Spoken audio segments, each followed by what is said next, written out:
عموما خو د کتاب پلور یو څه ښه شوی دی، خو په هغه لیول کې نه دی چې څومره په کار دی چې باید کتاب خلکو رانیولی وای، لوستلی وای، یو څه یې ترېنه زده کړي وای.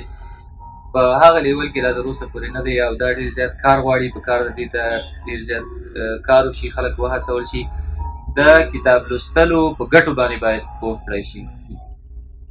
مثلا زه د خپل ځان مثال ورکوم، زه چې کله کتاب ونه لولم زه په هغو ورځو کې خبرې نشم کړلی.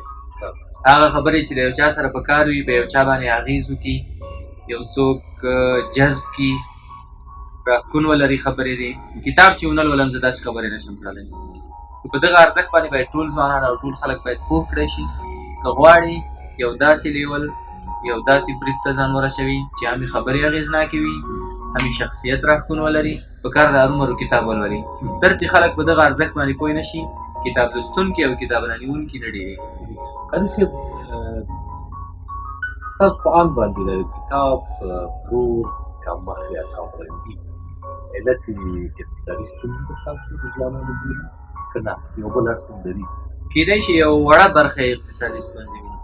یعنې دانش خپرندځي داسې کتابونه چاپ کړي چې ستر ستر کتابونه دي، 500 شپږ مخه کتاب دی. موږ یو څه وخت مخکې 50 سلمه تخفیف اعلان کړی و. موږ هغه کتابونه چې په 600 باندې موږ خوا پلورل، هغه مو په 300 افغانۍ باندې پلورل، په 350 افغانۍ باندې پلورل. مثلا داسې کتابونو هغه 500 شپږ مخه و، موږ په 100 افغانۍ باندې پلورو، او په ډېره ښه کوالټي او ډېر ښه کیفیت باندې هغه چاپ شوي وو. نو فکر کوم اقتصادي اړخ به دومره ډېر نه وي، کېدای شي یو وړه برخه به وي. زیاته برخه به زیاته برخه یې دا ده چې دلته د کتاب لوستلو هغه کلتور نه دی عام شوی تر اوسه پورې. یعنې خلک په دې باندې یا نه دي پوه کړل شوي چې کتاب چې دی یو ارزښت دی لوستلی. تاسو په خپلو خبرو کې یادونه وکړه چې پخوا د کتاب لوستلو فرهنګ پیاوړی بیا کمرنګ شو، اوس یې څه اندازه ښه شوی دی. دا چې پیاوړی و او بیا کمرنګ شو، تاثیر او اغېز به څه هغه څه و چې دا تاثیر یې وکړو؟ یو خو زموږ په هېواد کې تر ټولو دغه ستره بدبختي دغه جنګونه هم دي چې دی هم د خلکو مزاج جنګي کړی دی. لوستلو دیونه یې خلک اړولي دي. بل دا ده ځینې خلک کېدای شي کتاب ته لاسرسی هم ونه لري، په اطرافو کې وي یا لرې وي یا بل ځای کې وي. زه فکر کړم چې انټرنیټ او دې شیانو کتاب دومره اغېزمن کړی نه دی. په کتاب په لوستلو او نه لوستلو باندې دومره اغېز نه دی کړی. زه فکر لا کړم چې حتی د خواله رسنیو کتاب لوستلو ته خلک لا ډېر هڅولي دي. مثلا یو ملګری دی، هغه کتاب لولي، هغه بهترین پوسټونه کوي په فیسباک کې. د فیسباک مثال وایم، په فیسباک کې بهترین پوسټونه کوي، او ملګرو ته دا وایم چې دا د کتاب لوستلو اغېز دی. زه کتاب لولم ځکه دا دومره کې خبرې کړی شم.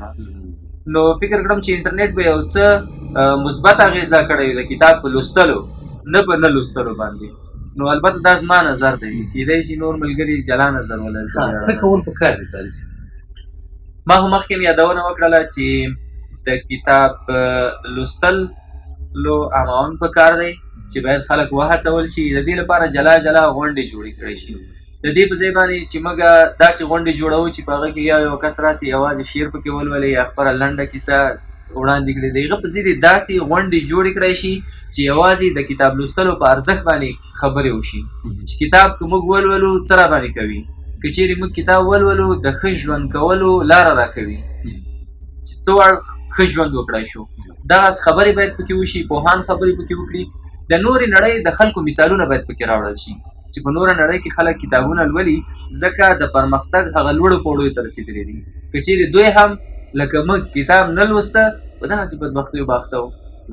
هغه څه چې ډېر اړین او زما هېره وه هغه پوښتنه، په اوس وخت کې قاضي صاحب چې ځوانان د ځي د مطالعې لپاره کتاب کوي، په کوم اړخ کې ځوانان اوس یوازې د ادبي، فرهنګي، سیاسي، اقتصادي، کومه برخه ځوانان ډېر کوي؟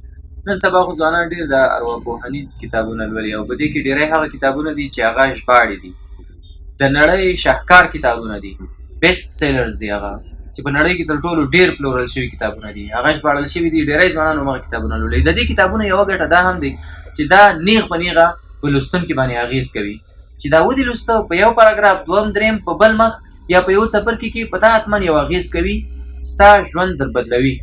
نو دغه کتابونه نن سبا ځوانان ډېر زیات لري. موږ یو کتاب چاپ کړی دی مثبت ژوند په نوم باندې. ته باور وکړه په هر څپرکي کې په هر پاراګراف کې ته یوه داسې نوې خبره پیدا کولی شي چې هغه هرومرو ستا ژوند چینجوي. دغسې د نور هم کتابونه هم شته. مثلا زه به د دې کتاب مثال هم ورکړم. د جبران خلیل جبران شاهکار اثر دی چې د جبران خلیل کړ نړیوالو ته ټولې دنیا ته وروپېژند پیغمبر. دا ځوانان ډېر زیات لري. د مخکښو څېرو د بري راز خبرې زده کړئ یا مثلا روح متازه کړئ. دغسې کتابونه دي. دا هغه کتابونه دي چې ډېری ژباړل شوي دي خو ډېر اغېزناک کتابونه دي. یعنې د یو چا ژوند ډېر په اسانۍ باندې مثبت لوري ته سیده کولی شي. ځوانان ډېری نن سبا دغه ډول کتابونه لولي.